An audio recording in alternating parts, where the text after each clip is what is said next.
don't know how this vlog's gonna come together, so it's a surprise for me too. I wanted to pose a question though.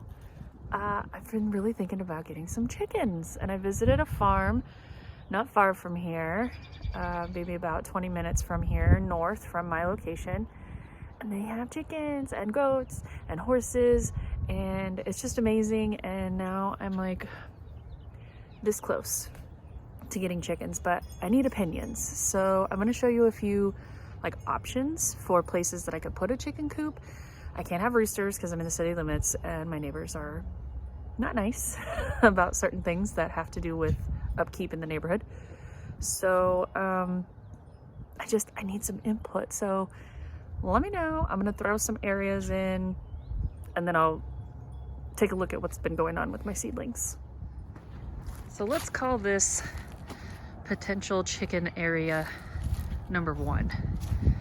So I had potatoes and apparently garlic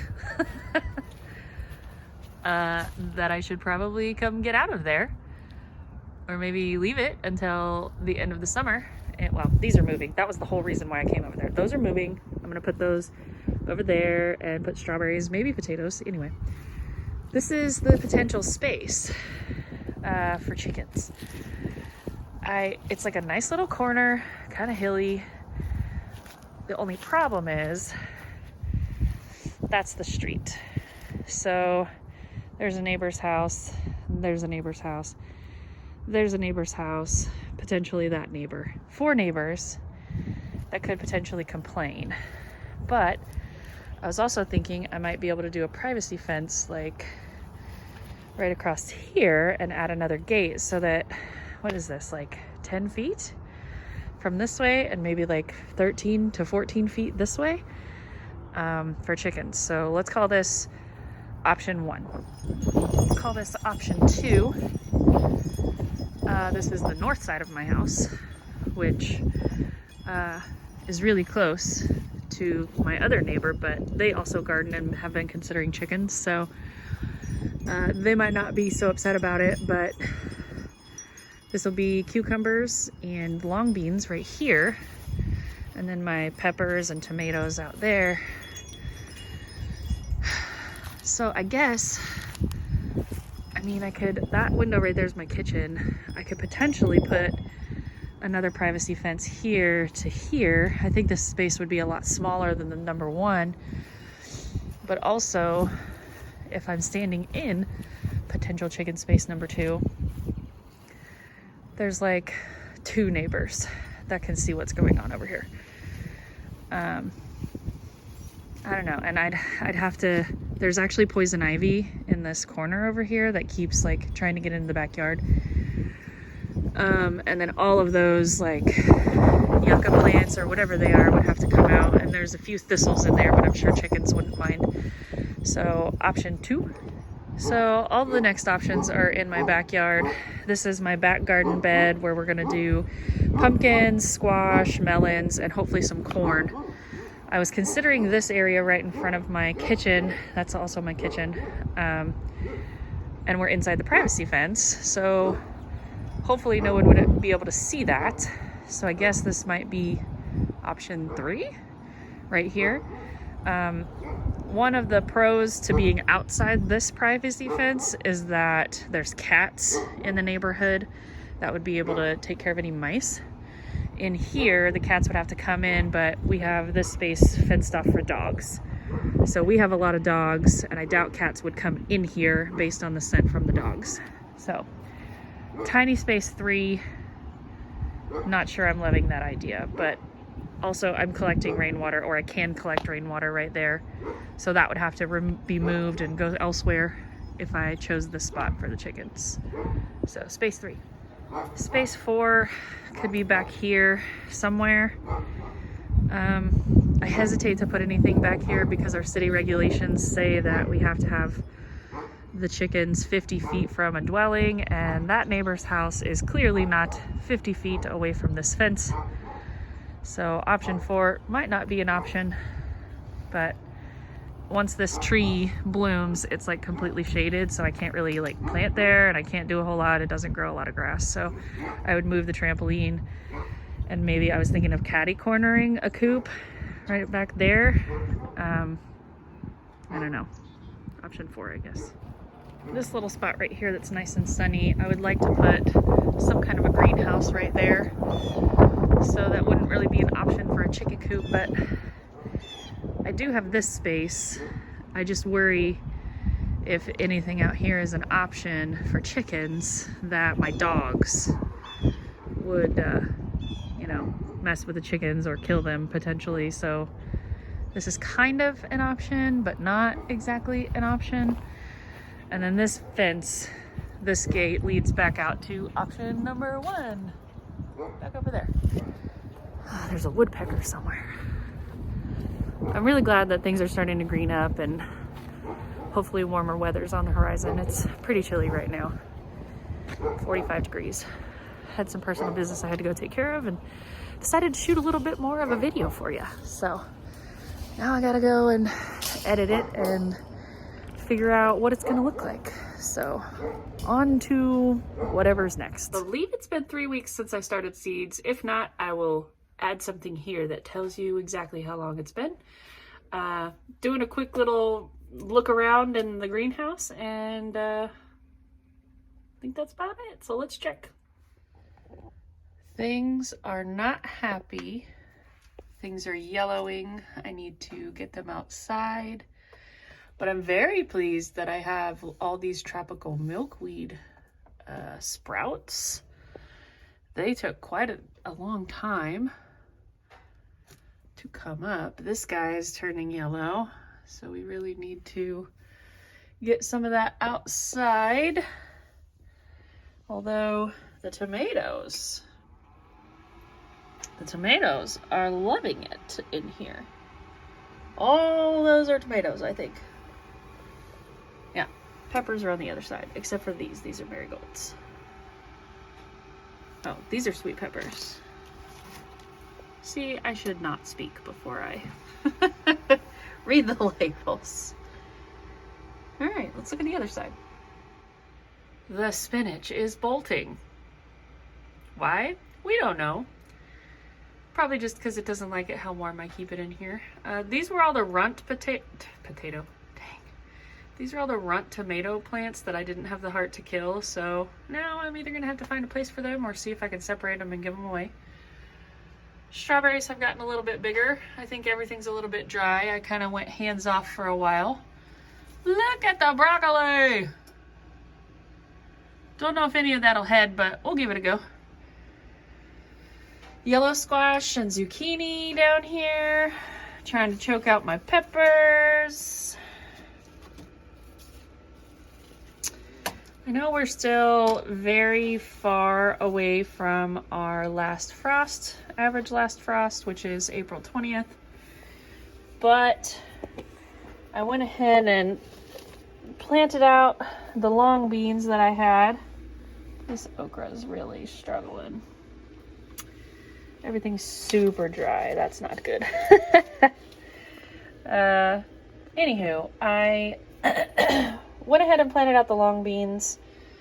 I'll probably plant out most of this stuff and just risk it because anything that's this far along, I can always restart if it gets a freeze and it kills it.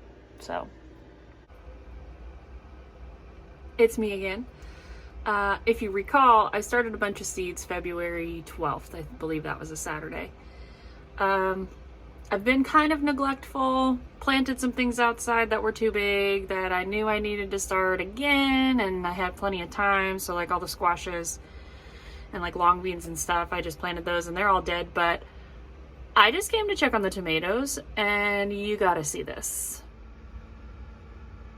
Did I learn how to start seeds finally?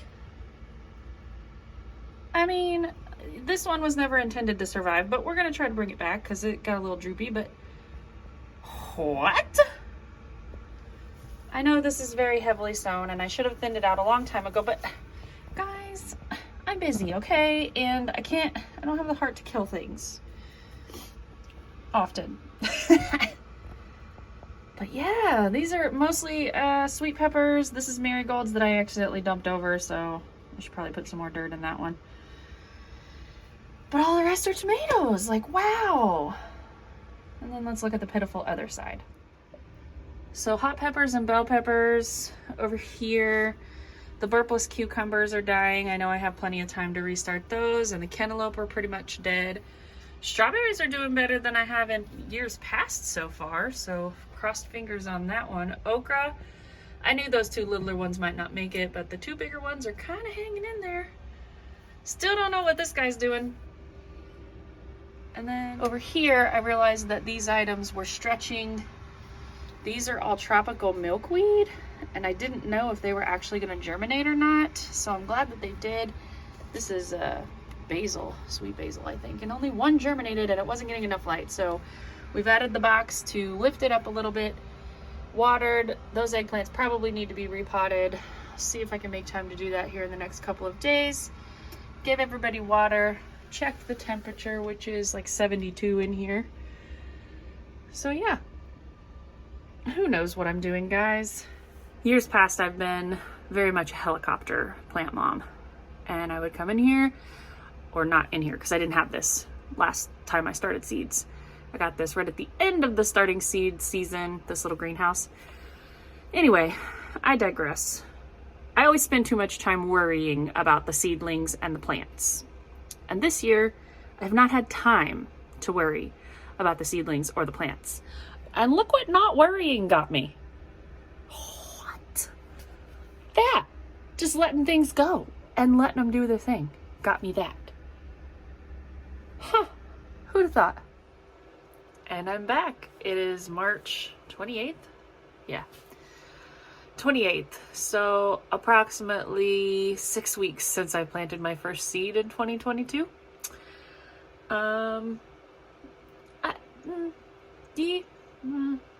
Let's just take a look. Poor cantaloupe. It can't anymore. Well, I mean, it's still standing up. I guess it might still have a chance, but... Strawberry. Okay, we might get our own strawberry plant this year. We'll see. These back here, these guys are peppers. Look at that. I got some few that are kind of stunty. This one right here, that's okra. These are burpless cucumbers that I really didn't need to start. This is cilantro, or it was. It's very leggy and probably won't do much.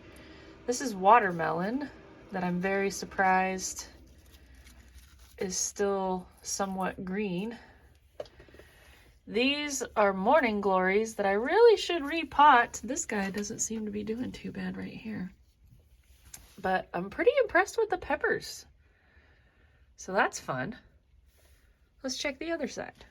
I should probably up pot those eggplants, and definitely these tropical milkweed. That was sweet basil, whatever. What's back there? Chrysanthemums? These little leafy guys right there. And da da da da da da. Look at all of these tomato plants. Just look at them. There's some peppers. This is peppers right here. This is marigolds. But look at the tomatoes. Who's she?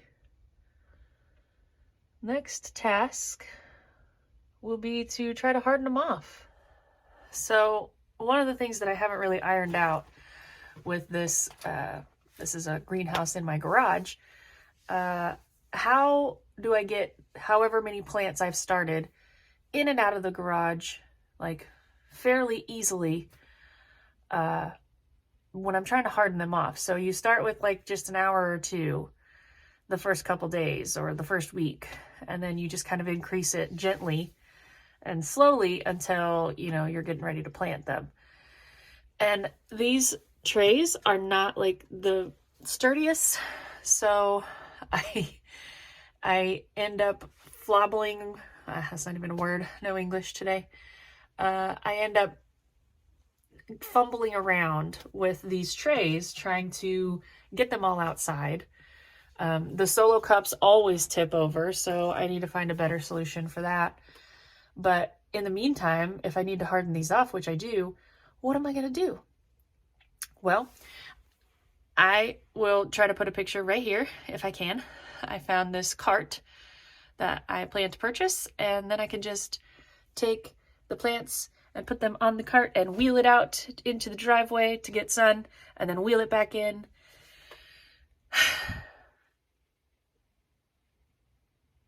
I can't think of anything better to do about that. So if you have any better ideas, let me know. Put them in the comments. I think I should probably wrap up this vlog. It's been like weeks in the making, and I've just kind of been procrastinating because I never really have enough footage to make a good length video. But I think this is a good place to post an update. So thanks for watching. You'll see me next time.